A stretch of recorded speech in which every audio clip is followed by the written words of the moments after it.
అమ్మో, ఈ ఉంగరాల జుట్టుకి చెప్పేది వింటుంటే రేపు నా బతుకు బానిస బతుకు అయిపోయేలా ఉంది. అలా జరగడానికి వీల్లేదు. మహారాణిలా బతుకుతున్న నేను వీళ్ల చెప్పు చేతుల్లోకి వెళ్ళకూడదు. వీళ్ల మీద నా పెత్తనం పోకూడదు. వీళ్ల జుట్టు నా చేతుల్లోంచి జారకూడదు. ఏదో ఒకటి చేయాలి.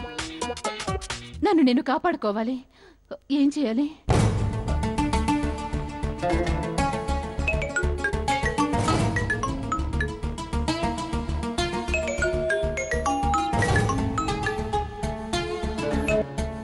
హలో సుక్కు.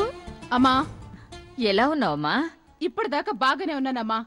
ఇక మీదటే బతుకు గతుకులు పడ్డ ఘాట్ రోడ్ అయిపోయేలా ఉంది. ఏమైందే? కర్మ కన్ను కొట్టి జీవితం పేడ పూసిన కాగితం అయిపోయిందమ్మా. పిచ్చివాగుడు ఆపపోతే ఫోన్లోనే కొడతాను. అసలేం జరిగిందో వివరంగా చెప్పమ్మా. సరే చెప్తాను, విను. అర్జున్ ఓ అమ్మాయిని ప్రేమించాడు. ఆ విషయం ఆ పిల్ల తల్లిదండ్రులకి చెప్పేశాడు. రేపు మాపు పెళ్లి చేసుకోబోతున్నాడు. ఏ అర్జున్? నీ కొడుకు అర్జున్. ఏంటే నువ్వు చెప్పేది? వాడేంటి ప్రేమించడం ఏంటి? మనకు చెప్పకుండా పెళ్లి చేసుకోవడం ఏమిటి? అసలు ఎవరా అమ్మాయి?